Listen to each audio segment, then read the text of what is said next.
selamat pagi, salam sejahtera untuk kita semua.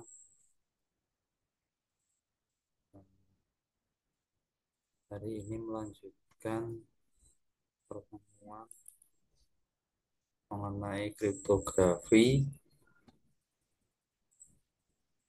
di mana kemarin introduction-nya ke contoh dari sebuah kriptografi yang sederhana. Kembali lagi ke sini, bahwa kriptografi itu prosesnya adalah dari naskah asli kemudian dienkripsikan, ya, hasil dari enkripsi ini, ya, ini ada kuncinya. Di enkripsi ini adalah kunci enkripsi. Nah, nanti kemudian menjadi naskah acak. Ini ciphertext ya kemarin. Kemudian dari naskah acak itu nanti ketika dikirimkan ke penerimanya menggunakan kunci dekripsi, ya, yang mengubah naskah acak tersebut menjadi naskah asli sehingga dapat dibaca oleh penerimanya. Nah, kemudian salah satu konsepnya adalah konsep acak.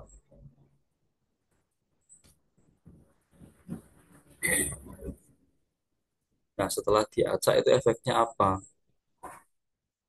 Eh, Kesulitan untuk mencari probabilitas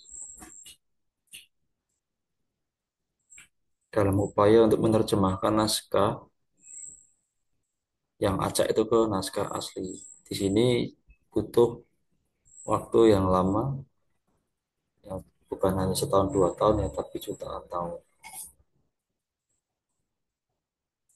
Satu cara untuk mendapatkan kembali naskah asli tentunya dengan menerka kunci dekripsi. Jadi proses menerka kunci dekripsi ini harus menjadi sesuatu yang sulit. Tentunya naskah acak harus dapat didekripsikan oleh seseorang yang mempunyai kunci dekripsi untuk mendapatkan kembali naskah asli. Nah, awalnya kriptografi itu digunakan hanya untuk merahasiakan naskah teks. Namun kriptografi ternyata dapat digunakan untuk apa saja, termasuk yang berbentuk digital, termasuk image ya, atau citra atau gambar. Nah, kita lihat konsep acak ya, pertama ya. Konsep acak itu apa? Di sini dikatakan sifatnya acak atau randomness ya. Jadi sifat bebas dari kecenderungan sehingga tidak mudah untuk diterka. Jadi yang tidak umum. Dari segi matematika, jika suatu variabel dianggap bersifat acak, maka teori probabilitas dapat digunakan untuk memprediksi kelakuan dari variabel itu. Antara lain, variabel akan memenuhi beberapa kriteria statistik. Nah, di sini metode statistika berperan ya. Dapat digunakan berdasarkan apa yang sudah terjadi untuk menilai apakah variabel memenuhi kriteria statistik untuk variabel acak. Akan tetapi jika kriteria statistik terpenuhi, belum tentu variabel acak benar. Karena sesuatu yang deterministik seperti pseudo random number generator dapat memenuhi kriteria statistik untuk variabel acak. Jadi kriteria statistik bukan merupakan definisi untuk variabel acak. Sifat acak ini memang tidak dapat didefinisikan secara matematis. Sebab sesuatu yang mempunyai definisi matematis itu sudah tidak bersifat acak.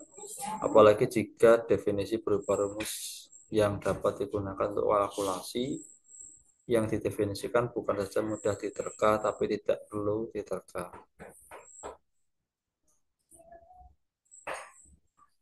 Nah, sifat acak itu dikaitkan dengan urutan event, ya, di mana event berikutnya dalam suatu urutan itu tidak gampang atau mudah diterka berdasarkan apa yang sudah lalu. Sifat ini diperlukan dalam pembuatan kunci supaya kunci dekripsi tidak mudah diterka. Inherit key-nya ya, inherit key-nya, kuncinya. Sifat acak juga dikaitkan dengan tidak adanya korelasi atau korelasi yang mendekati nol. Dalam kriptografi tidak diinginkan adanya korelasi antara naskah asli dengan naskah acak atau kunci dengan naskah acak.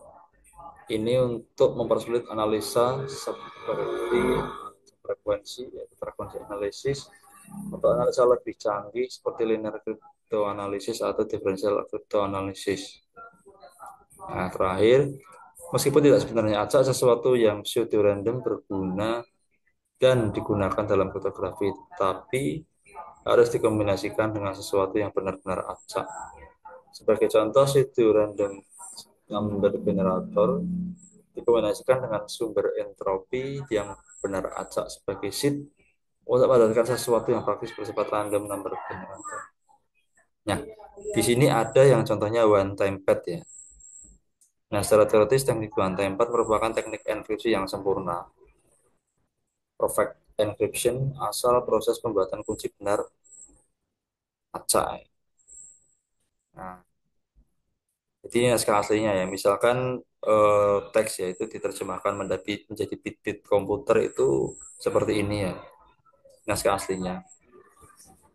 Nah, kemudian kita pengen membuat itu menjadi acak dengan kunci di bawah ini. Ini kuncinya ya. Nah, ini konsep ini itu menggunakan logika XOR ya atau exclusive OR. Jadi untuk memahami mengapa naskah asli ketika dikunci menggunakan kunci enkripsi seperti ini hasilnya menjadi seperti ini, itu harus memahami logika exclusive OR tersebut dahulu. Logika OR itu bagaimana? Nah, ini kita bisa lihat di sini. Ya. Seperti N OR ya, N sama OR itu kan juga memiliki eh, logika tertentu, ya. Logika yang sudah ditentukan. Gitu. Kalau misalkan kemarin kita belajar N itu nol ketemu nol itu nol ya, satu ketemu nol itu nol, nol ketemu satu itu nol, dan satu ketemu satu itu satu ya. Jadi kalau N itu eh, bila inputannya ya dua inputan itu nol atau tidak sama ya, itu hasilnya nol ya. Tapi kalau inputannya satu satu itu hasilnya satu ya. Itu kalau N. Nah, ini tabel akumulasi XOR. XOR itu ciri khasnya bagaimana? XOR itu bernilai nol jika inputannya sama. Nol dengan nol itu nol. Satu dengan satu itu juga nol. Nah, bernilai satu ketika inputannya beda. Ini misalkan satu dengan nol itu satu. Nol dengan satu itu satu. Kita terapkan di sini. Kita lihat kita buatkan. Nah, seperti ini. Satu ketemu nol ya. Satu ketemu nol satu. Nah, karena inputannya beda satu dengan nol. Kemudian nol ketemu satu juga satu. Nol ketemu nol itu nol ya. Satu ketemu nol itu satu ya. Ini nol ketemu nol kan nol nol dan nol itu kan inputan yang sama. Kemudian ini nol ketemu satu itu satu ya. Satu ketemu satu nol karena ini ketemunya sama satu dengan satu, satu dengan satu itu. Kemudian seterusnya sampai nanti membentuk naskah acak. Nah, ketika sudah diacak ini sudah beda dengan naskah aslinya. Ya, sudah beda kan ya nilainya ya. Ini dengan ini kan sudah beda. Dengan one time pad operasi eksklusif OR dilakukan pada naskah asli dan kunci secara bitwise. Seperti dalam tabel plus XOR menghasilkan 0 jika argumen 0 dengan 0 atau 1 dengan 1 ya kita bisa lihat di sini. Dan menghasilkan 1 jika argumen berbeda 0 dengan 1 atau 1 dengan 0. Jadi bit pertama naskah asli yang 1 dengan bit pertama kunci 0 menghasilkan bit pertama naskah acak itu 1. Bit kedua naskah asli itu 0 di sini ya. Jika 0 ya. Dengan bit kedua kunci 1 menghasilkan bit kedua naskah acak itu 1. Bit ketiga naskah asli 0 ya. Dan bit ketiga kunci 0 menghasilkan bit ketiga naskah acak 0 dan seterusnya. Ya. Nah, cara mengembalikannya bagaimana ya? Kita masukkan lagi kunci yang sama ya. Karena ini when time, but when itu kan satu. Kuncinya sama, hanya satu. Naskah acak ini nanti dimasukkan kunci lagi seperti ini. Ya, dibalik lagi. Satu ketemu nol itu satu, satu ketemu satu itu nol, nol ketemu nol itu nol, dan seterusnya. Yang berubah persis nanti jadinya seperti naskah asli. Kita bisa melihat. Sama ya dengan yang di atas ya. Nah, itu contohnya. Ya, oke ya. Jadi mungkin sampai di sini bisa dipahami. Ya, dari merubah naskah asli menjadi acak dengan kunci, kemudian dikunci lagi menggunakan kunci dekripsi yang sama itu menjadi naskah asli. Kesimpulannya proses dekripsi sama dengan enkripsi, tetapi XOR ya, XOR dilakukan pada naskah acak dengan kunci yang sama. Kunci dekripsi sama dengan kunci enkripsi. Setiap bit dalam kunci jika dioperasikan terhadap bit dalam naskah asli seperti dalam proses enkripsi, kemudian dioperasikan lagi terhadap hasil operasi pertama seperti dalam proses dekripsi akan mendapatkan kembali bit naskah asli. Ini adalah konsekuensi sifat aljabar operasi XOR. Kelemahannya jelas ya, kalau sampai tahu kuncinya ya sudah, karena kuncinya hanya satu. Oke, begitu saja. Mungkin nanti bisa dilanjut di komen pembahasannya. Bila belum jelas, nanti bisa kita bahas lagi, bisa request apa yang sekiranya belum jelas. Semoga apa yang kita pelajari ini bermanfaat. Assalamualaikum warahmatullahi wabarakatuh.